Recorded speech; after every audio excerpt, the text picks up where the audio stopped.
I felt like prior to meditating, I was kind of like numb to or like sleeping. Now I feel like I'm experiencing everything.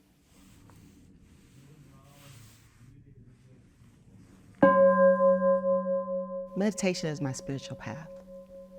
So it's not a tool in a toolbox to deal with life situations. It is taught me how to stay with humanness and how to stay with the human potential.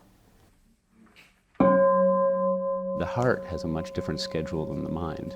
Trying to maintain a peaceable relationship with the heart and see what's happening with the heart and not try to judge that, not try to condemn yourself, not get involved in shame or guilt. I think meditation really helps that.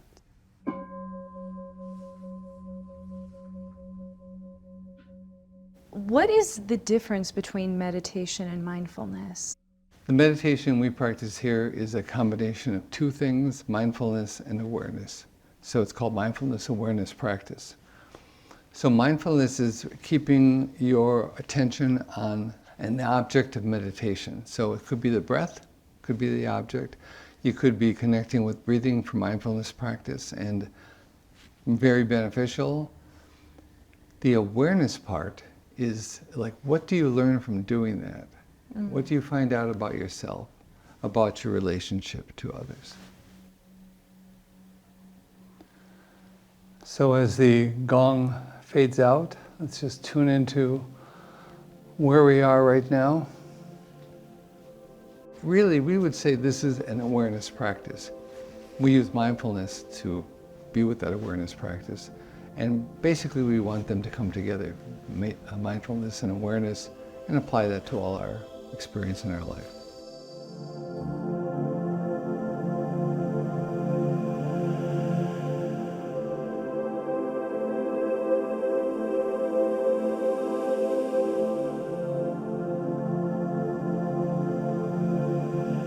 Let's connect to where we are. Well, there's three parts to meditation instruction, and they work with the body, so posture. They work with breath, and they work with mind. So, in other words, our thoughts. So we have body, we have breath, and thoughts, and that's the instruction. Pretty simple, but when you do it for a while, then what happens is the thought part. That gets very, very busy. If I'm in a warfare with what is going on in my mind, I'm going to be very hard on myself, right? I'm going to just like curse myself, and I just can't get it right. And that's what happens, I think, when people come in and they want to meditate, but their thoughts are too much.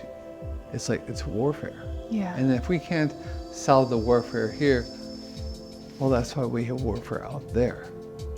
Notice the feeling of the body breathing.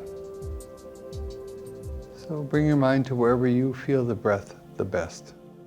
When I first came to meditating, I felt pretty disconnected from myself and kind of figuring out what I need and what I wanted. I thought maybe meditation would be a good first step. I came to meditation with that in mind, and then through practice and through like conversations with other people that meditate, including Alan, I've learned, and I'm continuously learning, how to sort of accept all of my experiences, not just the experiences that feel comfortable or more pleasant, but being able to accept all of the things that kind of are part of being human. Doing that when I'm in the cushion, practicing and connecting with my breathing, and then also being able to hopefully do that outside of meditation in my real life. In addition to connection, do you think meditation has brought you healing? I think I feel very awake, is how I would describe it. And part of that can be really hard. Like, part of it can almost be painful at times. And then other times it can be really extremely joyful.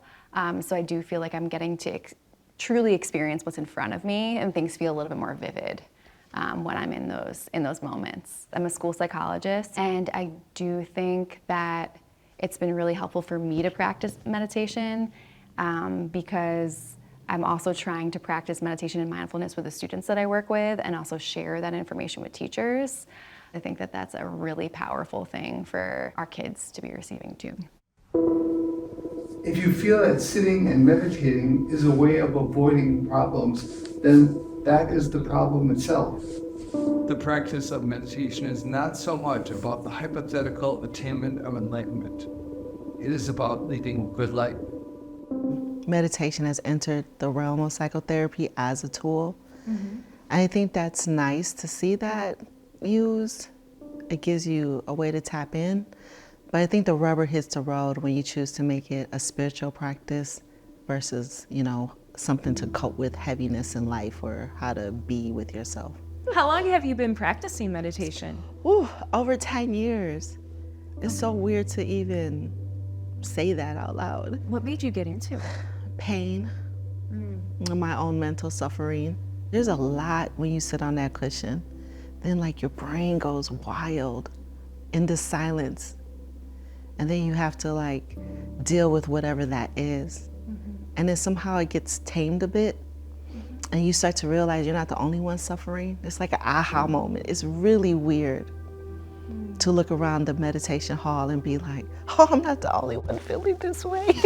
Yeah. But somehow pain can make you very narrow and feel like you're the only one ever felt this way in existence. And that's not true.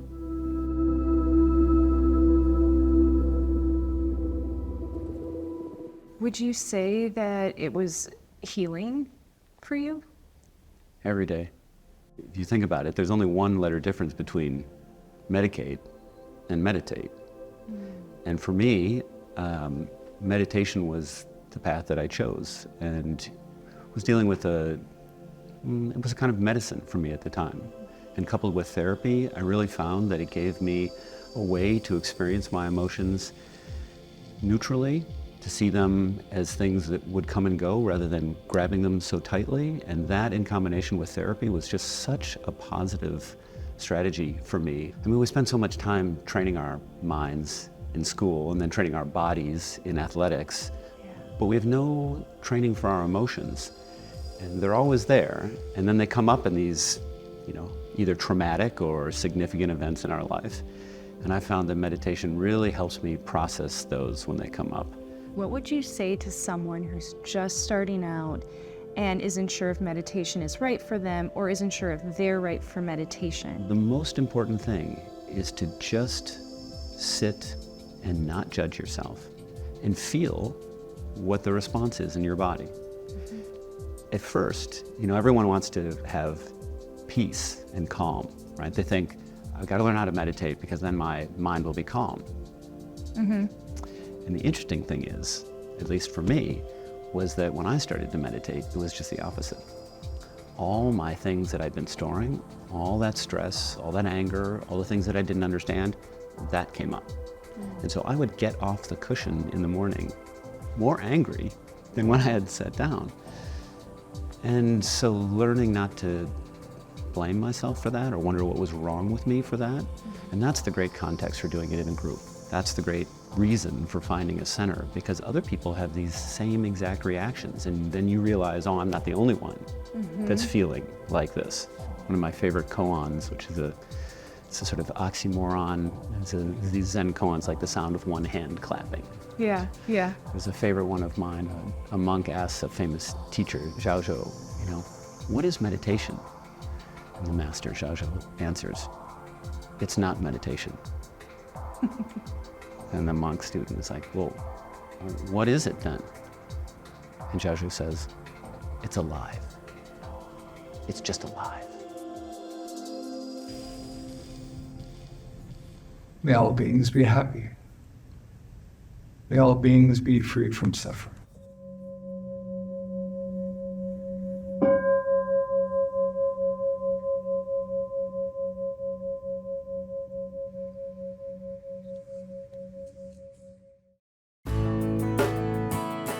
Funding provided in part by the Charles E. Kubly Foundation, committed to improving the lives of those impacted by depression since 2003.